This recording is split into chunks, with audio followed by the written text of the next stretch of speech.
4장입니다. 마가복음 4장 13절에서 25절까지 다 같이 한 음성으로 읽겠습니다. 시작. 또 이르시되 너희가 이 비유를 알지 못할진대 어떻게 모든 비유를 알겠느냐. 뿌리는 자는 말씀을 뿌리는 것이라. 말씀이 길가에 뿌려졌다는 것은 이들을 가리킴이니 곧 말씀을 들었을 때에 사탄이 즉시 와서 그들에게 뿌려진 말씀을 빼앗는 것이요. 또 이와 같이 돌밭에 뿌려졌다는 것은 이들을 가리킴이니 곧 말씀을 들을 때에 즉시 기쁨으로 받으나 그 속에 뿌리가 없어 잠깐 견디다가 말씀으로 인하여 반란이나 박해가 일어나는 때에는 곧 넘어지는 자요. 또 어떤 이는 가시떨기에 뿌려진 자니 이들은 말씀을 듣기는 하되 세상의 염려와 재물의 유혹과 기타 욕심이 들어와 말씀을 막아 결실하지 못하게 되는 자요. 좋은 땅에 뿌려졌다는 것은 곧 말씀을 듣고 받아 30배나 60배나 100배의 결실을 하는 자니라. 또 그들에게 이르시되 사람이 득보를 가져오는 것은 말 아래에나 평상 아래에 두려 함이냐 등령 위에 두려 함이 아니냐. 드러내려 하지 않고는 숨긴 것이 없고 나타내려 하지 않고는 감추인 것이 없느니라. 들을 귀 있는 자는 들으라. 또 이르시되 너희가 무엇을 듣는가 스스로 삼가라. 너희는 헤아리는 그 헤아림으로 너희가 헤아림을 받을 것이며 더 받으리니 있는 자는 받을 것이요 없는 자는 그 있는 것까지도 빼앗기리라. 아멘. 자, 예수님께서 이제 비유로 말씀을 계속하고 계십니다. 이 비유로 말씀하신다는 건 말은 뭐냐면 우리가 잘 알아야 될 것은 실상을 그대로 말씀하시는 건 아니에요. 그런데 이 비유가 목적이 뭘까 할 때 우리가 처음에 생각할 때는 뭐냐면 실상을 본질을 그대로 말씀하시면 우리가 알아듣지 못하기 때문에 다른 것을 빗대어 말씀하시면 이런 이치구나 깨닫게 하시는 목적도 있지만 우리가 비유를 들을 때 더 헷갈리는 게 있어요. 그러니까 이게 무슨 말이지? 그러면 왜 예수님은 비유를 하셨을까? 두 번째 이유는 뭐냐면 처음에는 잘 알아듣게 하는 것도 있지만 두 번째는요. 누구는 도무지 못 알아듣게 하기 위해서 하시는 것도 있단 말이에요. 그러니까 오늘 아침 금요일 아침에 이 말씀을 우리가 맞았을 때는 뭐냐면 이 비유만 예수님께서 말씀하시고 다 알아듣지 못해서 예수님께서 뭐라고 이야기하냐면 너희는 하나님의 나라의 비밀이 허락되었으나 저들에게는, 저 외인들에게는 허락되지 않았다고 이야기해요. 그러면 이 비유의 장치는 무엇입니까? 누구는 알아듣고 누구는 못 알아듣게 하려고 하셨다 이 말이에요. 이게. 그러니까 비유의 목적이 뭘까? 이런 것에 대해서도 우리가 생각해 보아야 한다는 것이죠. 그런데도 마가복음의 사복음서에서도 마가복음의 특징은 뭐냐면 복음서가 이렇게 말하면 되나 이렇게 할지도 모르겠지만 뭐냐면 예수님과 사람들의 차이가 너무나 차이가 많이 진다 이걸 말하는 거예요. 그러니까 예수님께서도 가르치고 사역하시다가도 왜 이렇게밖에 안 되나? 왜 이렇게 모자라나? 왜 이렇게 더 하지 않느냐? 이렇게 막 다그치고 건면하고 책망하는 내용들이 많은 게 이 마가복음이에요. 그리고 오늘도 뭡니까? 예수님께 물으러 왔는데 좀 혼납니다. 좀 핀잔듣습니다. 13절에 뭐라고 이야기합니까? 또 이르시되 너희가 이 비유를 알지 못할진데 어떻게 모든 비유를 알겠느냐? 여기 뭐 치면 되냐면요. 이 비유에다가 줄을 치고요. 그 다음 모든 비유에다가 줄을 치면 돼요. 그러니까 이 비유와 모든 비유를 예수님께서 말씀하시면서 이거 하나 모르는데 나머지는 이제 어떻게 알겠느냐 이렇게 말하는 거예요.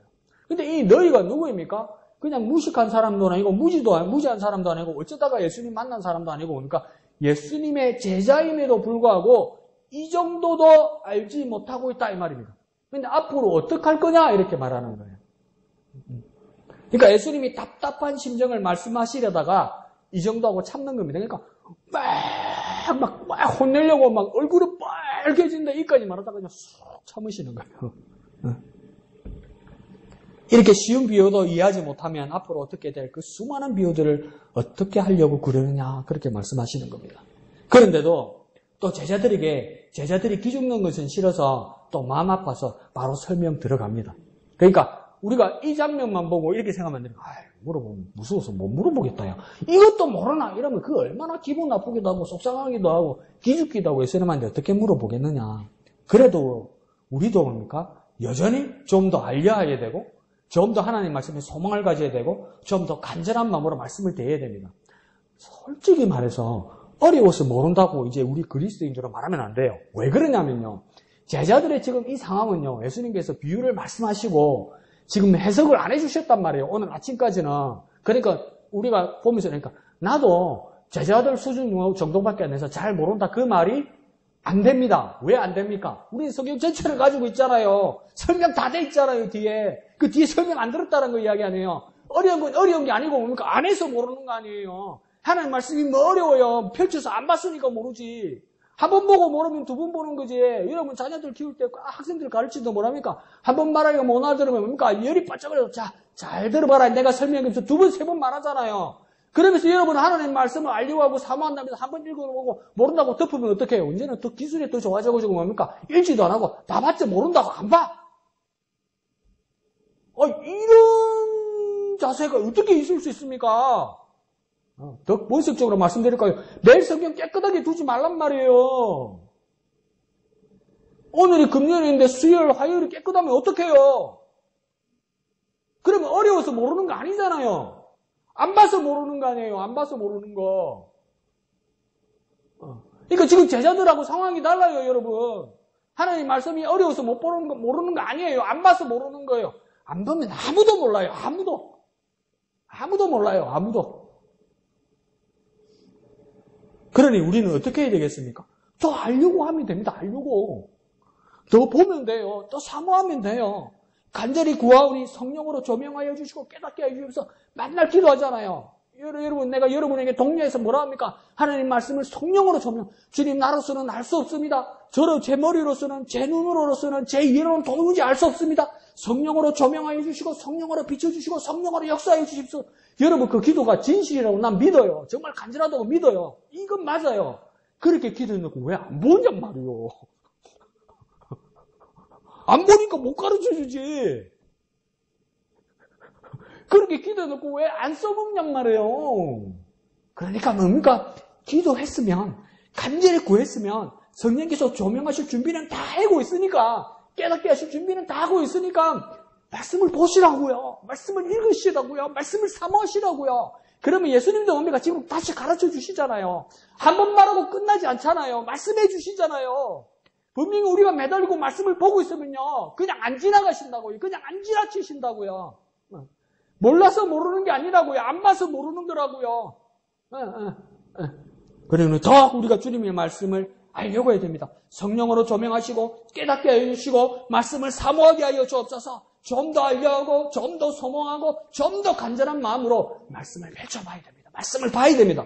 그때 성령께서 깨우쳐 주실 줄 믿습니다.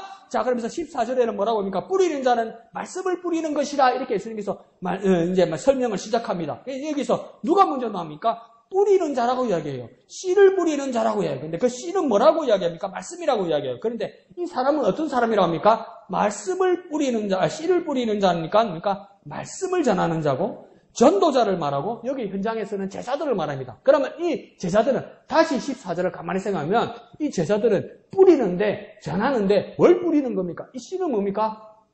네, 말씀이에요. 말씀. 그러면 다시 우리에게 적용하면 뭐냐면 전도자는요. 말씀을 전하러 가는 거예요. 전도자는요. 그러니까 어떻게든 교회에 데리고 오면 된다고 생각하니, 그것도 훌륭하죠. 어떻게든 사람을 교회에 데려오게 된다는 그 사명감 때문에 여러분 자존심도 죽이고, 어떨 때랍니까? 그 사람 밑에 겸손하게 낮아지기도 하고, 정말 훌륭해요. 여러 가지 말로, 사탕발렘 사탕 하나 까줘서라도, 쿠폰을 하나 줘서라도, 상품권을 하나 줘서라도, 수건을 한 장을 줘서라도 사람을 데려오는 거 정말 훌륭해요. 그러면서 뭐랍니까? 이제 예배당에 데려왔으니까 쇼부는 목사님이 보라고 그래요. 이제 목사님 책임이라고. 목사가 중요하긴 하죠, 일이. 그런데 오늘 주님은 뭐라고 이야기했냐면 전도자는 뭘 해야 되냐면 말씀을 전하는 거예요, 여러분. 전도자는 말씀 전하는 거예요. 여러분이 전도한다면 뭡니까? 하나님 말씀을 전해야 돼요. 수건 뿌리고 돈 뿌리고 쿠폰 뿌리고 사탕 뿌리고 이거 잘하는 건데 그보다 더 중요한 건 뭡니까? 말씀을 뿌리는 거예요. 말씀을 전하는 거예요. 그래 뭐가 있어야 됩니까? 내게 말씀이 있어야지. 군인이 총 가지고 와가지고 전쟁터에 가가지고 총 실탄을 놨는데 입으로 적군 보고 빵빵빵 이러면 적군이 죽습니까? 실탄이 있어야 실탄이 날아갈 거 아니에요. 말씀을 전하는 사람들에게, 말씀을 전하는 그리스도의 군사들에게 실탄이 뭡니까? 돈입니까? 인맥입니까? 전함입니까? 뭡니까? 말씀이잖아요. 말씀이요. 그 전도자는 뭐가 있어야 됩니까? 말씀이 있어야 돼요. 말씀이. 내가 말씀이 있어야 돼요. 내가 말씀을 읽어야 돼요. 내가 말씀을 깨달아야 돼요. 말씀과 함께 성령의 역사가 있어야 돼요. 그럼 뭐가 있어야 됩니까? 말씀이 있어야죠. 목사님, 말씀을 어디다가 장착하는 겁니까? 뭘 읽어야 있지. 읽고 묵상해야 있지. 읽고 기도해야 있지. 어느데 말씀이 어떻게 저절로 생기겠습니까? 그런 의미입니까? 전도자는요, 다른 거 다 떠나서 뭡니까? 말씀을 전하는 겁니다. 말씀이요. 뭐가 있어야 됩니까? 말씀이 있어야 됩니다. 한번 해볼까요? 전도자는 말씀을 전합니다. 말씀을 전합니다. 그러니까 나는 뭐가 있어야 됩니까? 말씀이 있어야 돼요. 말씀이. 뭐 해줄 말이 있어야 돼요. 해줄 말이. 교회면 좋다. 교회면 우리 목사님 성품 참 좋다. 너 감동할 거야. 우리 교회면요, 집사님 두 사람이 밥 배우는데 밥 맛있대. 그게 틀린 말도 아니고 좋은 말인데, 그거보다 더 중요한 말은 뭡니까? 말씀이 있어야죠. 말씀이. 되게 말씀이 당당하고 자신감 있고 확신 있는 말씀이 있어야 된다고. 성경에는 뭐라고 그러는데 나는 아직 잘 모르겠는데 어머니가 괜찮을 거야. 그게 무슨 말씀이요? 그게 무슨 말씀 전하는 사람이요? 말씀이 내게 확신이 있어야지. 나도 옛날에는 예수 믿어서 좋았는데 요즘 늙어가 힘도 없고 막 그래 겨우겨우 오고 그래 유지한다 교회를 막 그래 가는 게다. 그래 살다 보면 막 죽었다 눈 떠보면 막 천국이고 막 그런 게다. 확신이 있어야죠. 확신. 그 말씀을 전하는 저와 여러분 되시길 부탁드립니다. 자, 그러면서 본격적으로 이제 세 가지 비유에 대해서 말씀하고 있습니다. 자, 오늘 이 말씀을 중심으로 어떤 상태로 변하는지를 한번 보면 됩니다. 15절에 어떤 분야가 먼저 나오냐면 길가에 뿌려진 말씀이다 이랍니다. 근데 이 길가에 뿌려진 말씀에는 즉시로 그 현상이 나타납니다. 누가 나타납니까? 사탄이 즉시 와서 뭐합니까? 말씀을 빼앗습니다. 그러면 이 길가라는 것은 무엇일까? 여러 가지로 생각을 할 수 있어요. 근데 이 길가라는 우리가 가만히 생각하며 해보면 이 길가는 어딜까 할 때 이 길가는 어디냐면요. 나 자신이에요. 나 자신. 나 자신이라는 것이 왜 길가냐면요. 하나님 떠난 나 자신이란 말이에요. 그러니까 뭡니까? 하나님 대신에 뭡니까? 내 능력과 내 경험과 내 선입관과 내 주장으로 굳어진 완악한 마음을 이야기하는 거예요. 그러니까 하나님 말씀이 뿌려졌는데 그 말씀보다 내가 먼저 서 있을 때 내가 판단하고 내가 결정하고 하나님 말씀이 뿌려져도 내가 내 토양이 내 기반이 내 경험을 기반으로 내 생각을 기반으로 뭡니까? 하나님 말씀을 판단하겠다. 조명받고 비에 안 맞으면 버리겠다. 이게 뭡니까? 길가에 뿌리신 거란 말이에요. 근데 문제는 뭡니까? 내 생각이고 내 기준이고 내 판단 같잖아요. 근데 누가 나타납니까? 비유에서는 새가 나타났죠. 그 새는 누구라고 이야기합니까? 예수님? 사탄이라고 이야기하잖아요. 그러니까 다시 한번 생각해야 돼요. 내 생각, 내 판단, 내 기준이 누가 손잡습니까? 사탄이 손잡아요, 여러분. 하나님 말씀이 없으면 하나님 말씀 없는 걸로 끝나는 게 아니고요. 누가 나타납니까? 사탄이 나타나요. 하나님 말씀이 없으면요, 분명히 나만 있어요. 나 자신만 있어요, 여러분, 처음에는. 나 자신만 있단 말이에요. 하나님이 없으면 나 자신이 있어서 내가 내 삶을 개척해 나가고 내 삶을 인도해 나가고 내 삶을 내가 결정해 나가는 것 같단 말이에요. 근데 그냥 그렇게 끝나지 않아요. 하나님이 없으면 나만 있고요. 누가 나타납니까? 사탄이 나타나요, 여러분. 그러니까 하나님 없이 나 혼자 서 있을 때 나 혼자 가만히 있을 수 있는 게 아니고요. 사탄이 나타나서 잡아간단 말이에요. 함께 한단 말이에요. 그러니까 나 혼자 있으면 누가 나타납니까? 사탄이 나타나요. 사탄이 와서 빼앗아가요. 정말 무서운 거예요. 하나님 말씀이 없으면 나 혼자 있으면 정말 무서운 거예요, 여러분. 나 혼자로 끝나지 않아요. 나 혼자 있으면 나 혼자로 끝나지 않아요. 사탄이 온단 말이에요. 사탄이 데려간단 말이에요. 사탄이 가져간단 말이에요. 그러니까 이거 어떻게 됩니까? 말씀을 받았는데도 자기 것이 되지 못합니다. 왜요? 누가 가져갑니까? 사탄이 가져가요. 사탄이 가지면 사탄이 말씀만을 가져가는 게 아니고 거기에 있는 나 자신을 데리고 간단 말이에요. 그러니까 길가에 있다는 것이 정말 무서운 거죠. 길가니까 그냥 버려진 것이 아니라 그게 내 자신이란 말이죠. 자, 16절에는 뭡니까? 돌밭에 뿌려졌다 이렇게 합니다. 돌밭에 일단 뿌려주면 우선 효과가 나타납니다. 그래서 어떤 효과가 나타납니까? 16절에 기쁨이 그에게 있어요. 기쁨이. 근데 17절에요. 그런데 이 기반이 돌이다 보니까 뭡니까? 그 안으로 뿌리를 내리지 못한다는 겁니다. 뿌리가 어떻게 합니까? 살짝 돌 위에 얹혀져 있는 겁니다. 그러니까 이거 뭡니까? 위태한 거죠.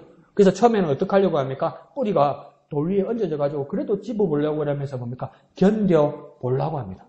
견뎌보려고 합니다. 근데 견딜 수 있고 아직도 죽지 않는 이유는 뭐냐면 여태는요, 환란이나 박해가 아직은 없어요. 그러니까 살짝 얹어져 가지고 그래도 견뎌보려고 하는 거예요. 근데 뭡니까? 혼자 애를 쓰는 거예요. 근데 아직도 견딜 수 있는 건 뭡니까? 환란이나 박해가 일어나지 않았다는 거예요. 그런데 어느 날 환란이나 박해가 일어나면 뭡니까? 곧 어떻게 됩니까? 넘어진단 말이에요. 근데 잘 보십시오. 무엇 때문에 환란이나 박해가 일어난다고 17절에 이야기합니까? 무엇 때문에요?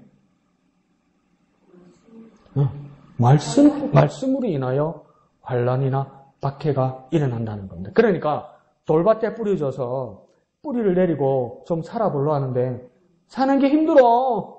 너무 괴로워. 그러면서 돌아보는 건 내가 왜 이렇게 기쁨이 금방 없어지고 내가 환란이나 박해로 내가 왜 이렇게 힘들까 이럴 때 보니까 어디다 화살을 들이대고 어디다 손가락질합니까? 말씀 때문이다 이러는 거야. 한번 흔들어 버리면 뭐라고 이야기하냐면 말씀 때문에 기쁨을 얻었다고 그래놓고 조금만 흔들리니까 뭡니까? 말씀 때문이었다. 더 쉽게 말해볼까요? 처음에 복음 받아서 처음에 예수님 만나서 처음에 교회 와서 은혜 받고 막 나는 하나님의 자녀고 구원받았다고 했단 말이에요. 그러면 그냥 인생이 그렇게 편안해지고 계속 기쁜가요? 힘든 일도 있고 어려운 일도 있고 박해도 있고 사람들이 호의적이지도 않고 막 비웃기도 하고 뭐 심지어 못 가기도 하고 막 집안에서도 난리가 나잖아요. 이때 사람들이 어떤 마음이 드냐면 이 핍박을 이겨내겠다는 것이 아니라 돌밭에 뿌리지면 어떡하냐면 교회 다니면서 내가 이 고생한다 이런 생각이 든단 말이에요. 예수님 때문에 내가 이 고생을 한다 이런 생각이 든단 말이에요. 그러니까 예수님이 아니면 교회가 아니면 말씀이 아니면 이 환란이나 박해도 없었을 거다 이렇게 생각한다는 거예요. 그래서 판단과 적응을 다시 해버립니다. 어떻게 해버립니까? 어떻게 판단, 어떻게 적응해버립니까? 이 환란이나 이 박해가 없어지려면 이 사람들은 어떻게 생각하겠습니까? 뭘 없애면 됩니까? 말씀을 없애면 되는 거예요. 믿음을 포기하면 되는 거예요. 교회 안 다니면 되는 거예요. 예수 안 믿으면 되는 거예요. 그럼 뭐도 없어진다고 생각합니까? 환란이나 박해도 없어지는 거예요. 그래서 말씀이 준 생명을 잃어버리고 넘어져 버린다 이 말이에요. 현실로 적용해보니까 그런 일이 많죠. 말씀을 버리면 분명히 박해는 없어집니다, 여러분. 돌밭에 뿌려진 사람은 말씀을 버리면, 다시 버릴까요? 믿음을 버리면, 그 예수를 버리면 박해가 분명히 없어집니다. 맞습니다. 맞아요. 그런데 뭡니까? 생명도 없어집니다. 아시겠죠? 말씀을 버리면 박해는 없어집니다. 말씀 때문에 박해하는 거잖아요. 믿음 때문에 박해하는 거잖아요. 그러니까 내가 예수를 버리고 내가 예수를 포기하면 박해는 없어져요. 괜찮아진단 말이에요. 그러니까 박해가 없어진 거예요. 근데 뭐 없어집니까? 생명도 없어져요, 여러분. 근데 내 눈앞에만 보이거든요. 괜찮네, 이러거든요. 난 죽었어. 생명도 없어진 거. 정신 차려야 돼요. 정신 차려야 돼요. 정신 차려야 돼요. 그러니까 현상과 감각과 내 앞에 일에만 급급하면 잘못된 것을 보고 괜찮다고 생각한단 말이에요. 눈앞에 것만을 가지고 괜찮다고 생각한단 말이에요. 이게 전문용어로 뭡니까? 착각이요, 여러분. 이거 무서운 말씀이죠. 말씀을 버리면 박해는 없어지는데 생명도 같이 없어집니다. 절대 잊지 마십시오. 자, 18절에는요, 이번에는 가시떨기에 뿌려졌다고 이야기합니다. 가시떨기에 떨어졌는데, 이 경우에는 뭐라 하냐면, 듣기는 하되, 이럽니다. 그러니까, 이 사람도 말씀은 들어요. 그러니까, 근데, 맨 앞에 말했던 길가에 뿌려진 자는 제대로 듣지도 않았어요. 자기 기준을 가졌습니다. 근데 이 사람은 들어요. 그런데 19절에 보면, 말씀보다 더 크게 들리는 것이 있어요. 말씀을 받았고, 말씀도 들리고, 말씀도 이해하고, 말씀도 나름 깨달았는데, 나중에 19절에 보니까 이 말씀보다 더 크게 들리는 게 있어요. 더 영향을 주는 게 있어요. 이 말씀보다 더 절대적인 게 있어요. 그게 뭐라고 이야기합니까? 19절에 세상의 염려와 재물의 유혹과 기타 욕심이 뭡니까? 말씀보다 세상과 세상을 보는 내 마음이 더 커지는 겁니다. 그러니까 말씀을 이것들이 뭡니까? 말씀을 막는 겁니다. 목적은 분명한 겁니다. 목적은 뭐라고 이야기합니까? 결실하지 못하게. 다시 뭡니까? 열매 맺지 못하게. 다시 말하면 뭡니까? 우리가 말씀을 받아서 이해하고 깨닫고 은혜 받았어도 우리가 결국은 열매 맺지 못하게 하는 그 요소는 뭡니까? 세상의 것이란 말이에요. 내가 예수 믿고 내가 하나님의 자녀이고 나는 믿음의 반열에 있다고 생각하고 그 말씀을 붙들고 있었는데 어느 순간 더 커지는 이야기가 있더란 말이에요. 어느 순간 더 관심을 가지는 이야기가 있더란 말이에요. 어느 순간 더 큰 영향력을 가지는 게 있더란 말이에요. 아유, 목사님 순진하시네. 교회에서만 계시니까 생님이 아무것도 모르는. 세상은 그렇지 않아요. 그러는 순간 내 믿음은 어디 아래에 있는 겁니까? 가시떨기 안에 있는 거예요. 그러니까 열매 맺지 못하게 하는 거예요. 결실하지 못하게 하는 거예요. 결과를 얻지 못하게 하는 거예요. 세상에 비중을 두면요, 내가 말씀을 받아도요, 가시처럼 하나님 말씀을 찔러 누리는 겁니다. 뭐 하려고 찔러 누립니까? 열매 맺지 못하게 하려는 거예요. 아무리 교회 다니는데, 아무리 기도하는데, 아무리 말씀 보는데, 그 다음은 뭡니까? 더 크게 들리고, 더 귀하게 보이고, 더 비중이 들리는 말들과 이야기들이 있잖아요. 그러면 뭡니까? 열매 맺지 못한다는 거예요. 그러니까 다시 쉽게 말하면요, 세상의 기운은 마음을 찔러 누르고 막습니다. 세상의 기운은요. 더 쉽게 한번 점검해 보십시오. 잠이 들기 전에 오늘 강목사 말이 생각나면 잠이 들기 전에 반쯤 잠이 들어도 생각하다가 한번 잠들어 보십시오. 오늘 아침부터 저녁까지 내가 무엇을 가장 많이 생각하고 무엇을 가장 많이 말하고 무엇을 가장 바랬던가. 하나님 말씀이 몇 프로고 세상의 것이 몇 프로입니까? 쪽팔리지 완전히. 그게 가시와 같은 기운이란 말이에요, 여러분. 못 자라게 해버린단 말이에요. 하나님 말씀이 안에 있는데도 못 자라게 한단 말이에요. 못 자라게. 세상 사람들이, 사회 친구들이, 심지어 교인들까지도 내 말을 재밌어하고 내 말에 귀를 기울이는 겁니까? 하나님 말씀이 아니더란 말이야. 목사가 설교를 해도 하나님 말씀이 기쁘신 말씀을 하고 놀라운 말씀을 하면 그 시간에 우쭈거리 잡히노. 근데 웃기는 얘기, 재미있는 이야기 하면 우쭈거리 눈이 똘망똘망하노. 아멘 안 해도 될 것도 우쭈거리 큰 소리로 아멘 하노. 그게 다 뭡니까? 세상의 기운이고 가시란 말이에요, 여러분. 세상의 기운은요, 말씀을 찔러 누르고 막습니다. 이거 걷어내야 돼요. 이 걷어내는 방법은 뭡니까? 말씀을 더 귀하게 여겨야 되고, 말씀을 더 읊조리고요. 말씀을 더 생각하는 거예요. 시편 1편에 주여로 하나님 주의 말씀을 묵상하는 자로라 했잖아요. 묵상은 뭡니까? 히브리 사람들은 우리는 말씀을 묵상한다고 하면 우리는 어떻게 생각합니까? 말씀을 만약에 하나님이 세상을 이처럼 사랑하셨다 이러면 뭡니까? 와 정말 은혜롭다 해서 마음이 생각하고 마음이 담고 이거죠. 그럼 히브리 사람들은 뭐하고? 말씀을 묵상한다. 그건 묵상이고 마음에 담아서 생각하는 거예요. 야, 네 마음에 담아서 하나님이 너를 사랑하신다는 말씀 네 마음에 담아서 생각하는 순간 아무 말 안 하고 네 마음에 담고 머리를 담는 순간 네 몇 분을 그걸 집중할 수 있는 거예요. 여러분 가만히 생각해 보십시오. 하나님이 나를 사랑하신다 이 말씀을 내 머리에 담고 마음에 담고 눈 감고 막 기도하는데 여러분 몇 분, 몇 초, 몇 시간 번졌습니까? 30초 못 붙대요, 여러분. 30분 못 붙죠. 왜요? 다른 생각보다. 다른 거. 온갖 다른 거. 근데 히브리인들이 그래서 묵상하는 건 뭡니까? 말을 해라, 말을! 입을 벌리라, 입을! 그래서 히브리 사람들이 묵상한다는 건 뭐냐면, 우리식으로 다시 번역하면 뭐냐면, 읊조린다는 이야기입니다. 말한다는 겁니다. 뭡니까? 히브리 사람들 그럽니다. 하나님 말씀이, 하나님 나를 사랑하신다는 것을 묵상하는 법. 뭡니까? 하나님이 나를 사랑하신다. 하나님이 나를 사랑하신다. 하나님이 나를 사랑하신다. 이렇게 얘기하는 거. 그럼 주야로 묵상한다. 가는 밥도 안 먹나? 가는 일도 안 하나? 네, 밥 먹고 일하죠. 밥 먹다가도 밥 맛있네. 이러다 정신 나갔어요. 밥 먹다가 숟가락 딱 놓고 숟가락입니다. 하나님 나를 사랑하시는데 이러는 거예요. 그러다 밖에 나가서 일하다가 막 친한 친구 만났어요. 누구야? 안녕. 오늘 집사님 안녕. 잘 지냈어요. 옷이 이쁘네요. 머리가 오늘 잘 됐네요. 이러다가도 보니까 정신이 뻗치면서 하나님이 나를 사랑하시는데 하나님은 나를 사랑하는데 입으로 한단 말이에요. 입으로. 그래야 그러니까 이 가시떨기를 걷어낼 수 있어요, 여러분. 아무리 생각해봐요. 아무리 입 다물고 해봐요. 30초가 안 돼요. 30초가. 그래서 이 세상의 기운들을 이겨내는 방법은 뭡니까? 하나님 말씀을 묵상하고 읊조려서 그 말씀을 키워내는 겁니다. 키워내는 건 내 삶에서. 그래서 승리하는 저와 여러분 되시기를 부탁드립니다. 자, 20절에서는 뭡니까? 이제 좋은 땅에 뿌려진 것을 보게 됩니다.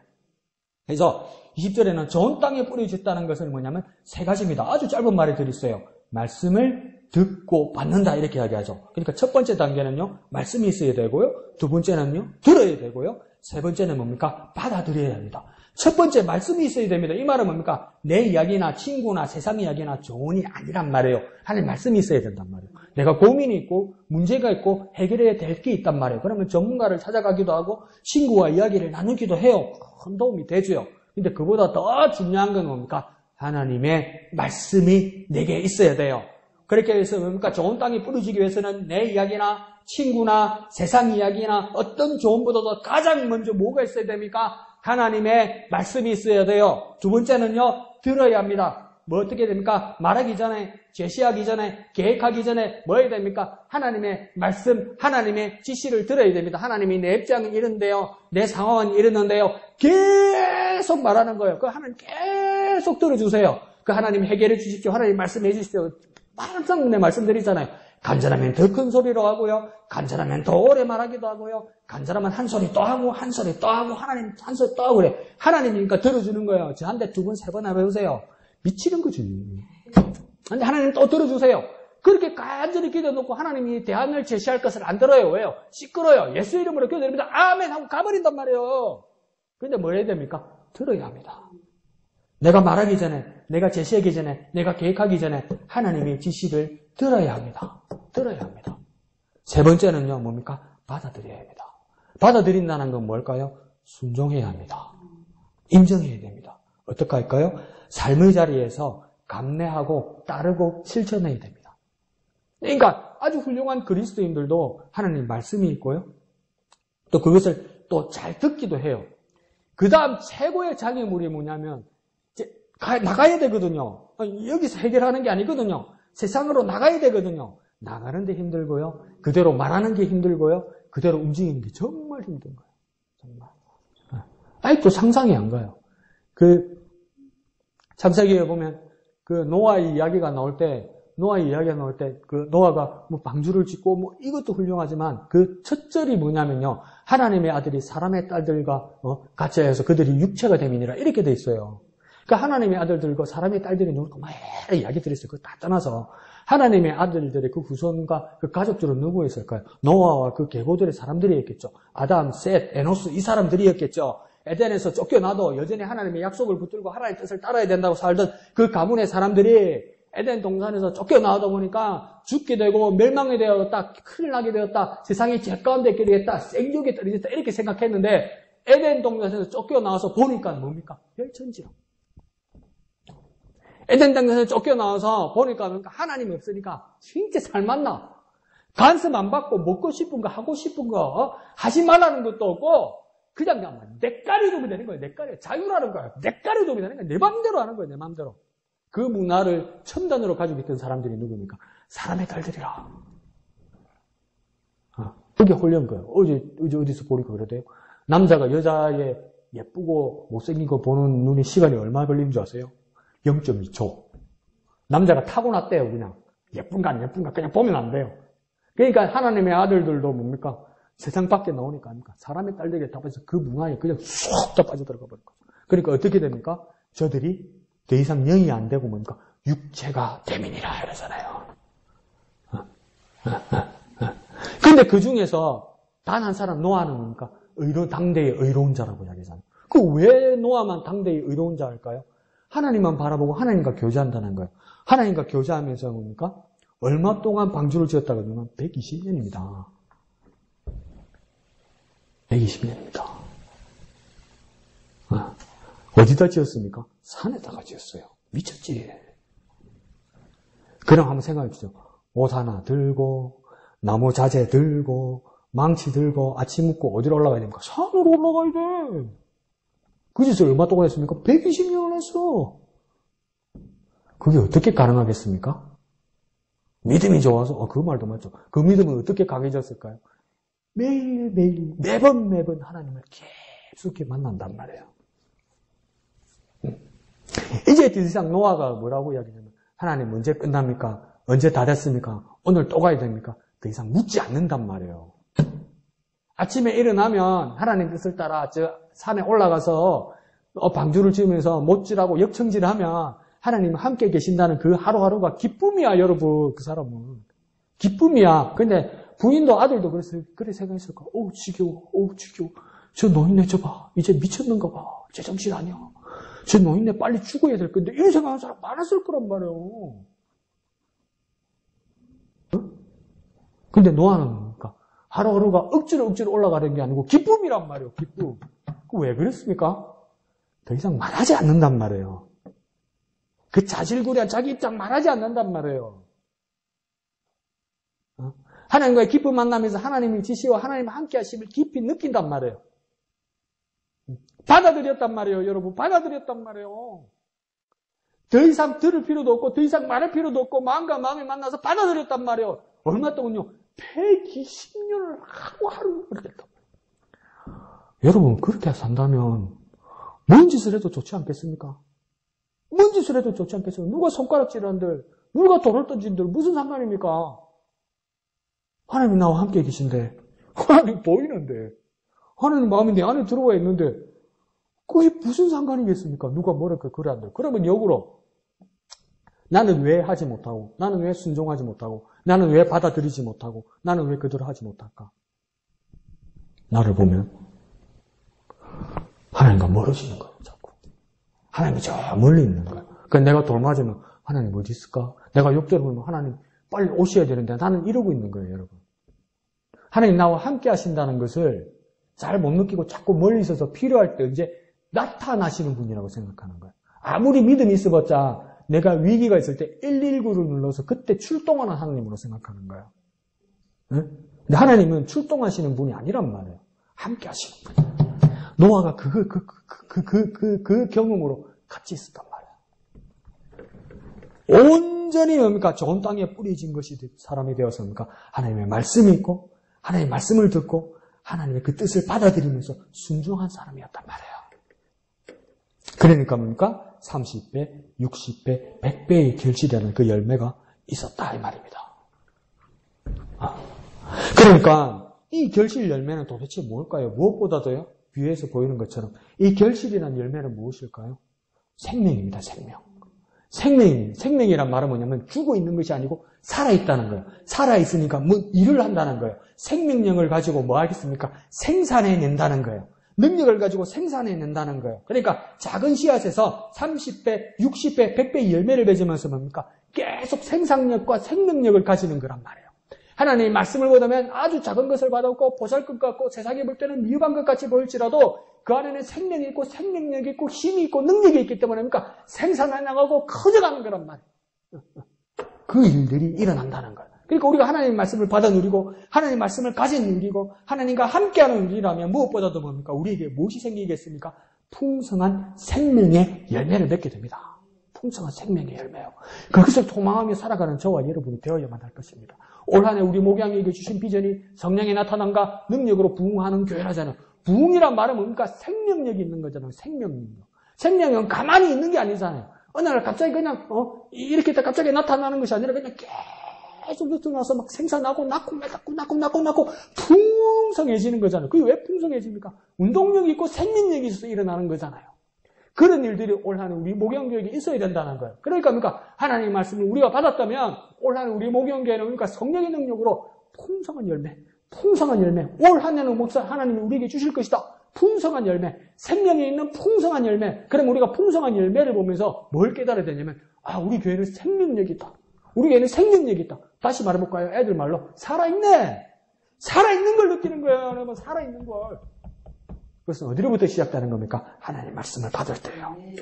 그 놀라운 일들이 올 한 해 일어나는 저와 여러분 되시기를 부탁드립니다. 자, 그러면서 이 씨 뿌리는 비율은 또 한번 가만히 생각해보면 어떤 마음의 상태, 어떤 심령을 가진 사람, 그것을 받아들이는가, 그 관건을 말할 수도 있어요. 그러니까 더 쉽게 말해서 뭡니까? 길가, 돌밭, 가시떨기, 좋은 땅, 이 마음의 상태에 따라서 열매를 맺는다. 어떤 상태는 열매를 맺지 못한다. 맺지 못하는 이유는 무엇이다. 이렇게 말할 수도 있어요. 그래서 일반적으로도 뭐라 합니까? 그러면 우리는 어떻게 해야 됩니까? 우리가 길가 같은 우리의 마음일지라도 돌밭이나 가시떨기 같은 우리의 마음일지라도 뭐 하면 됩니까? 가르면 되죠. 읽으면 되죠. 다시 좋은 땅으로 읽으면 되죠. 그 기본적인 그 말씀과 더불어 또 주님께서는 오늘 이 상황에서 예수님께서는 뭘 말씀하는 거냐면 누구에 대해서 말하는 거냐면 씨 뿌리는 자, 곧 말씀을 전하는 자, 생명의 말씀을 전하는 자, 전도하는 제자, 이 상황에 대해서 말하는 거예요. 너희 마음 상태가 어떻는지, 너희가 어떤 비전을 가지고 어떤 소망을 가지고 살아야 하는지 이것도 이야기하는 거예요. 그러니까 첫 번째 마음의 상태, 두 번째는 뭡니까? 전도하는 자가 어떤 마음을 가져야 되는가? 이걸 이야기하는 거예요. 그래서 이 씨 뿌리는 모습은 뭐냐면 우리 그렇게 생각하면 됩니다. 어떤 굵은 큰 씨앗이라서 여기다가 땅을 파고 거기다가 알처럼 이렇게 딱딱딱 이렇게 씹는 게 아니고요. 그냥 흩뿌리기로 생각하면 됩니다. 흩뿌리기. 이 씨 이렇게 아주 작은 씨들을 한 주먹 가지고 이렇게 뿌리는 것 같은 거예요. 손에 한 움큼을 쥐고 흔들면서 촥 뿌리면 오늘 예수님 비유처럼 어떨 때는 길가에도 떨어지고 돌밭에도 떨어지고 가시떨기도 떨어지고 좋은 밭에도 떨어지는 거예요. 근데 네 군데 중에 뭡니까? 좋은 땅에 떨어지는 건 4분의 1밖에 없어요. 별의별 상황이 다 생긴다면. 그러니까 진짜 이거 이해해요. 내가 전도져서 전도로 가면 별의별 일이 다 있는 거예요. 처음에 막 기도하고 교회에서 막 생명을 주시고 막 우리가 열망을 품고 막 주의 복음을 위해서 막 제자 삼는 제자가 되고 막 뜨거운 마음으로 기도하고 저도들 딱 들고 가면 누가 딱 봐도 전기 찌릿 해가지고 아멘 이러면 주는데 누가 그러냐고 누가. 여기서 똑같은 거예요. 씨를 딱 뿌리는데 그러니까 네 군데 중에 한 군데 좋은 데 가고 나머지는 뭐 엉망진창이에요. 엉망진창. 그러면 전도하러 가는 사람 씨 뿌리는 사람들도 뭡니까? 얼마나 실망하고, 어떨 때는 얼마나 힘 빠지고, 이 짓을 계속 해야 되나? 이런 생각이 들 수도 있단 말이에요. 이게 생산적인 일인가? 이게 말이 되는 일인가? 이렇게 할 수도 있단 말이에요. 그런데 오늘 예수님께서는 씨 뿌리는 비유로 뭐라고 말씀하시냐면, 이렇게 잘못되는 것은 씨 뿌리는 사람의 잘못도 아니고, 씨 품질이 나쁜 것도 아니다. 그러니까 그 기대 이하의 결과를 보면서 전도자가 실망하거나 의심하거나 하지 말라, 이 말이에요. 실망하지 마라. 괜찮다. 다시 말해볼까요? 농사는 그런 거다. 하나님 일을 전하는 것도 그런 거다. 네 잘못 아니야. 이렇게 말하는 거예요. 네가 능력이 없어서 안 되는 거 아니야. 그렇게 말하는 거예요. 그렇다고 그 씨앗이 잘못된 거냐? 하나님 말씀이 잘못되지 않았지 않느냐? 그러니까 뭐라고 예수님 말씀하시는 거냐면요. 나중에 지나서 보니까 괜찮아. 이렇게 괜찮아. 전도하러 갔다 왔는데 나중에 보니까 전도지를 그대로 들고 와서 근데 그대로 들고 온 거 보니까 뭡니까? 전도를 하러 이렇게 한 골목을 돌고 이렇게 들어왔는데 들어왔던 골목을 한 바퀴 다 도니까 전부 바닥에다 다 버려놨어. 그러니까 그거 다 주웠어. 그러니까 엉망진창이 됐어. 그래 또 지나가는데 누가 욕도 하고 뭐 옛날 같으면 뭡니까? 막 오물도 던지고 그래서 막 얼굴이 말이 아니야. 그래 교회로 들어왔어. 얼마나 자기도 자존심 상하고 얼마나 마음 아프고 더 착한 사람 뭐라고 했어요? 내가 능력이 없어서 제대로 못 전하는구나. 주님 앞에 부끄러운 마음도 들 거 아니에요. 근데 예수님 뭐라고 얘기하시는 겁니까? 괜찮아. 네 잘못 아니야. 그렇다고 말씀이 잘못된 거 그것도 아니야. 괜찮아. 이렇게 말하는 거. 그러니까 뭐라고 해야 하니까 눈물로 씨를 뿌려라. 기쁨으로 단을 거둔다. 이렇게 말하는 거. 그 말씀 의지하라는 거예요. 그냥. 뿌리는 일들이 쉽지 않을 거라는 거 알고 있다는 거예요. 그러니까 눈물로 씨를 뿌려도 기쁨으로 단을 거둘 것이다. 그러니까 우리의 의무는 뭡니까? 말씀에 순종하여 눈물을 흘려도 씨를 뿌리는 겁니다. 우리가 힘들고 우리가 모욕을 당하고 우리가 어려운 일이 있어도 전도하는 겁니다. 실망하지 않고 두려워하지 않고 말씀의 씨를 뿌리는 겁니다. 전도하는 겁니다. 예수님 다 알고 계시고 실패한 것처럼 돌아와도 예수님 괜찮다고 그러고 네 군데 뿌렸는데 세 군데 잘못 뿌려진 것만 보고 실망하지 말고 한 군데 잘 뿌려진 그곳에서 30배, 60배, 100배가 열릴 거다. 기다리라. 이렇게 말하는 거예요. 쉽게 실망하기는 아직 멀었다고 이야기하는 거예요. 예수님은. 기가 막힌 비유죠. 이게. 기가 막힌 비유죠. 예수님. 예수님 아니면 이런 아이디어 못 내죠. 기가 막힌 거죠. 이게. 그럼 우리는 뭐 하면 됩니까? 씨를 뿌리면 돼요. 말씀을 뿌리면 돼요. 말씀을 뿌리면 돼요. 그러면 나중에 우리 예수님 웃으면서 봐라. 괜찮지? 이런 거. 봐라. 나온다 얘가. 그러네요 주님. 우리가 그 기쁨에 동참할 날이 있을 거라 이 말이죠. 자 그러면서 21절에서 23절에 뭡니까? 이 말씀에 대해서 이 진리에 대해서 이제 씨앗이 아니라 뭘로 비유하시냐면 등불로 비유합니다. 그래서 21절에 이 등불을 용도를 알면 누가 이 등불을 말 아래 두겠느냐인데 이 말은 뭐냐면 그냥 상자로 생각합시다. 누가 이 등불을 상자 아래 가두거나 병상 아래 두겠느냐는 겁니다. 어디에 둡니까? 등경 위에 두지 않겠느냐 이렇게 말씀하시는 거죠. 그러니까 말이나 병상이나 등경을 살펴도 좋지만 더 쉽게 이해하려면 뭡니까? 이 등불이란 진리의 말씀은 아래 두지 않고 뭡니까? 위에 두는 것이 목적이다 이 말이에요. 그러니까 뭡니까? 천하에 드러나는 게 목적이라는 거예요. 말씀은 뭡니까? 드러나는 게 목적이라는 거예요. 그걸 드러내는 일을 누가 할 것이냐? 말씀을 전하고 전도는 우리가 씨를 뿌리듯 하는 거란 말이에요. 그러면서 22절에 뭐라고 예수님 말씀하십니까? 드러내려 하지 않고는 숨긴 것이 없고 나타내려 하지 않고는 감추인 것이 없느니라. 이 말이 할 듯하면서 어려운데 더 쉽게 한번 풀어봅시다. 가운데를 딱 끊어서 어떻게 다시 풀어보면 되냐면 숨긴 것은 맨 앞으로 돌아갑니다. 결국 드러난다 이 말입니다. 숨긴 것은 결국 드러나고 그러면 맨 뒤로 가면요. 감추인 것도 뭡니까? 다시 바로 앞으로 가면 꼭 나타난다 이 말입니다. 그러니까 다시 말하면 끝까지 숨길 수 없고 영원히 감출 수 없다. 결국은 뭡니까? 다 드러나고 다 나타난다. 무엇이 다 드러나고 무엇이 다 나타나겠느냐? 등불이며 진리이신 말씀, 생명 되신 예수가 아무리 감추려 하고 아무리 핍박하고 아무리 없애려고 그래도 드러나고 나타난다. 그러니 너희들이 씨 뿌리는 것, 말씀을 전하는 것 안 될 것 같고 보잘것없고 신기한 것 같아도 걱정하지 말고 두려워하지 마라.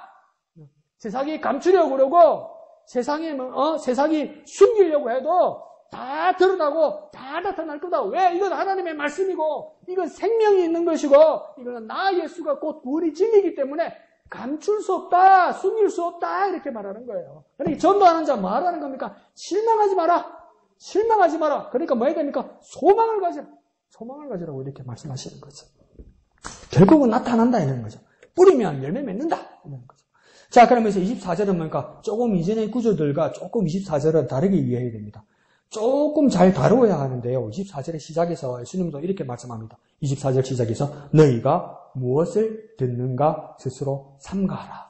이 말은 무슨 말이냐면 조심해서 잘 들으라 이 말입니다. 그러니까 아무 때는 이전처럼 예사로 이렇게 여기지 말라는 겁니다. 이번에는 24절 이후로는 이전의 해석 방식과는 다르게 좀 잘 이해하라고 말하는 겁니다. 이게 뭐냐면 24절 하반절에 뭐랍니까? 너희 헤아리는 그 헤아림으로 너희가 헤아림을 받을 것이며 더 받으리니 이렇게 이야기하잖아요. 그런데 이 헤아림이라는 것은 다른 성경 본문과 문맥을 연결해서 우리가 오해하기도 합니다. 헤아린다고 이야기하는 것을 우리가 뭐라고 생각하냐면 비판하지 말라는 것인가? 판단하지 말라는 것인가? 이렇게 생각한단 말이에요. 그러면 예수님께서는 뭐라고 말씀하셔야 되냐면 24절에서 헤아리지 말라 이렇게 말해야 되거든요. 그런데 여기서 24절을 가만히 읽어보면 헤아리지 말라고 말씀하시는 것 같지 않아요. 잘 헤아려서 더 받아라고 이야기하는 거예요. 그러면 뭡니까? 헤아리라는 거죠. 근데 이걸 다시 해석하면 뭐냐면 주는 것만큼 받고 거기에서 더 받을 수 있을 것이다 이 뜻입니다. 그러면 이게 무슨 말이냐? 말씀을 얼마만큼 깊게 더 넓게 깨달으려고 할 때 하나님께서 그 마음을 열어주시고 성령께서 조명하셔서 뭡니까? 알게 하실 것이고 은혜로 영적으로 더 깨닫게 하실 것이다. 풍성하게 하실 것이다 이 말이에요. 그러니까 뭐냐면 우리가 말씀을 전하는데 마음을 좁히지 말고 두려워하지 말고 담대하게 믿음으로 뿌리기 시작하면 하나님께서 역사하실 것이고 너희가 그것을 깨닫고 아는 정도가 아니라 뭡니까? 너희가 상상하는 그 이상으로 더 받게 하실 것이다. 뭡니까? 30배, 60배, 100배 상상하지 못할 만큼 큰 열매를 맺는 것처럼 하나님의 크신 것으로 알게 될 것이다. 그러니까 헤아림은 뭡니까? 알려고 하고 깨달으려고 하고 말씀대로 순종하려고 할 때 놀라운 일들이 벌어질 것이다 이 말이에요. 그러니까 애들 말로 뭡니까? 쫄지 마라. 움츠러들지 마라. 네가 들은 것이 하나님 말씀이며 네가 전하는 것이 하나님 나라의 일이며 두려워하지 마라. 네 이야기를 전하는 것도 아니고 네 재미있는 너희 집안 자랑하는 것도 아니고 오직 하나님 나라의 비밀을 선언하는 것이며 감출 수도 없고 숨길 수도 없는 것인데 이왕 그렇게 하는 것이라면 크게 마음을 품고 믿음으로 그것을 전하기 시작하면 그 결실은 상상할 수 없을 정도로 더 받게 될 것이다 이렇게 이야기하는 거예요. 그 헤아림은 뭡니까? 크게 가지라는 거예요. 마음을. 믿음을 크게 가지라는 거예요. 그러니 25절에 뭐라고 말씀하십니까? 있는 자는 받을 것이요 없는 자는 그 있는 것까지도 빼앗기리라. 이 말은요. 천국의 비밀을 알려고 노력하고 애쓰고 말씀을 전하고 그 많은 비밀을 전하는 자는 그것을 가지게 될 것이고 더 얻게 될 것이고 관심을 갖지도 않고 듣지도 않는 사람은 알고 있는 것마저도 잃어버리게 될 것이다 이 말이에요. 말씀을 처음에는 알았는데 움츠러들거나 더 이상 알려하지 않거나 그 자리에 멈춰 있는 사람은 알고 있는 만큼 가지고 있는 만큼 남는 것은 없다는 거예요. 남아있다고 생각하지 말란 말이에요. 남아있을 거라고 찾아가 보면 뭡니까? 없다는 거예요. 내가 말씀을 받아서 창고에 잘 갖다 넣었단 말이에요. 창고에 잘 보관했단 말이에요. 나중에 결산할 때 주님한테 보여드리려고 내가 받은 말씀 잘 받아서 알곡같이 잘 받아서 씨앗을 잘 받아서 창고에 잘 넣어뒀단 말이에요. 자물쇠로 잠그고 비밀번호 잘 넣고 디지털 그걸로 해가지고 잘 해놔 비밀문까지 다 해놨단 말이에요. 주님은 딱 열어서 창고 딱 열어보니까 뭡니까? 없어. 왜 없어요? 벌레 먹고 쥐가 먹고 썩어서 없단 말이에요. 하나님 앞에 들어오고 예수 그리스도를 믿고 교회 안에 들어왔음에도 불구하고 더 이상 관심을 가지지 않고 듣지도 않는 사람은 알고 있는 것마저도 잃어버리게 될 것이다 이 말이에요. 그런데 천국의 비밀을 알려고 하고 노력하고 애쓰고 그 말씀을 전하려고 하는 사람에게는 뭡니까? 그 비밀을 알게 될 것이고 그 비밀을 아는 정도가 아니라 더 풍성하게 가지게 될 것이라는 거예요. 얼마만큼요? 30배, 60배, 100배만큼 가지게 될 것이라는 거예요. 그러니까 소망하고 갈망하는 자에게는 더 은혜를 베푸실 것이고 관심을 잃고 버리는 자는 그 생명력이 소진되고 사라질 거라는 거예요. 다시 말하면 뭡니까? 남는 것 없게 될 거라는 거예요. 이대로 유지할 수 있다고요? 그런 생각하지 말라는 거예요. 남는 것 없게 될 거라는 거예요. 그 헤아림으로 더 가지게 된다는 겁니까? 더 알려고 하고 더 소망을 가지고 더 하나님 나라를 위하여 받아들이고 일하는 자에게 더 있게 한다는 거예요. 얼마만큼요? 30배, 60배, 100배요. 작은 씨앗을 뿌려서 30배, 60배, 100배의 열매를 맺는다는 것은 현실적인 이야기는 아니에요. 이걸 그래서 현실적인 이야기가 아니기 때문에 우리는 뭐라고 해야 합니까? 영적인 일이라고 하잖아요. 그 영적인 풍성함은 어디로부터 오는 겁니까? 작은 하나님의 말씀을 받아들이면서부터 오는 겁니다.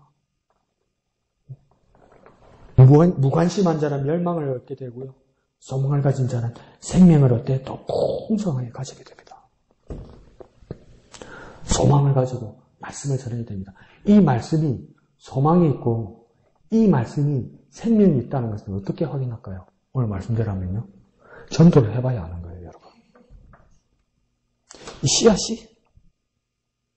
이 씨앗에 사과가 있다고, 이 씨앗에 감이 있다고, 이 씨앗에서 뿌리가 나고 나무가 나고 가지가 나고 커져서 사과나 감이 한두 개가 아니라 수십 개가 나는데 그런 일이 어떻게 있을 수 있어 그러잖아요. 근데 그러면 우리는 고함질 없어 진짜 와 이러잖아요. 고함 크게 지르면 사과가 생깁니까? 땡깡 부리면 감이 생깁니까? 심어서 키워야 생기죠. 하나님의 말씀이 능력이고 생명이고 진리예요. 우리가 그 믿음으로 받았어요. 그 믿음으로 받은 걸로 그게 뭔 일이 있습니까? 못되게 말할게요. 아무 일 없어요, 여러분. 죄송합니다. 아무 일 없어요, 여러분. 땅에다가 뿌려봐야 알아요, 여러분. 더 쉽게 말해볼까요? 전도해봐야 알아요, 여러분. 전도하면서 사람이 와야 생명을 얻어야 이게 진짜 생명인 거랑 뭐가 되는 겁니까? 증명되는 거예요, 여러분. 증명. 여러분, 증명해줘 봐야 돼요. 실물을 봐줘야 돼요. 나는 믿음이 있다. 나는 영적으로 생명이 있다. 어떻게 있는데? 믿습니다가 있다. 믿습니다. 아멘이 있다. 다른 사람은 믿습니다인데 다른 사람은 아멘인데 난 항상 하잖아. 아멘, 아멘 두 번 하잖아. 그래서 난 너하고 다르다. 그게 뭐? 전도해봐야 알아요. 영혼을 구원해봐야 알아요, 여러분. 그래서 예수님께서 뭐라는 거 사도행전 1.8절에 오직 성령이 임하시면 너희가 권능을 갖고 예루살렘과 온 유대와 사마리아 땅끝까지 이르러 뭐가 되는 거네? 증인된다고. 그냥 증인은 뭘 가지고 있는 겁니까? 증거를 가지고 있는 거예요. 증인은 증거를 가지고 뭐 하는 사람입니까? 증명하는 사람이에요. 고함 크게 지르고요. 땡깡 부르고요. 우리끼리 좋아하고 그게 증인도 아니고 그게 증거도 아니고 아무 증명도 아니에요. 실물로 결과를 보여줘 봐야 되잖아요. 그러니까 여기서 실물 결과가 뭡니까? 30배, 60배, 100배의 열매를 보여주는 거잖아요. 하나님이 내가 깨달은 이 말씀, 내가 받은 이 말씀이 진짜 생명이고 능력이고 구원이라면 내가 그냥 가진 것으로서 아무것도 없어요, 여러분. 아무것도 못 보여줘요. 증명해줘야 돼요. 그 증명해주는 방법이 뭡니까? 전도해봐야 알아요. 전도해봐야. 뿌려봐야 알아요. 뿌려봐야 알아요. 심어봐야 안단 말이에요. 심으란 말이에요. 뿌리란 말이에요. 전도하란 말이에요. 실망하지 말고요. 큰 비전을 가지고 소망을 가지고 여전히 하란 말이에요. 이게 많은 짓을 하다 보면 뜻대로 안 되거든요. 욕 들어먹거든요. 아무도 안 받거든요. 핀잔 안 주거든요. 네가 뭐 이러거든요. 실망해서 주님 앞에 무릎 꿇고 기도하면 주님 대답하세요. 괜찮다 이래요. 그런데 어느 날 뭘 보게 되겠습니까? 30배, 60배, 100배의 놀라운 열매를 보게 될 것이다. 그럼 우리는 어떻게 살아야 됩니까? 믿음으로 말씀을 전하고 그리고 그 말씀을 정말 믿음으로 받는 저와 여러분이 되어야 됩니다. 그래서 뭐랍니까? 믿음으로 말씀을 전하고 그 말씀을 받는 저와 여러분 되시기를 부탁드립니다. 한번 여기까지 믿음으로 말씀을 전파하고 그 말씀을 받자. 말씀을 전파하고 그 말씀을 받자. 그래서 그 실험하고 증명하고 그 열매로 하나님 앞에 영광 돌리는 놀라운 능력이 여러분 되시기를 거룩하신 예수님의 이름으로 축원드립니다. 다 같이 찬송하신 후에 기도하고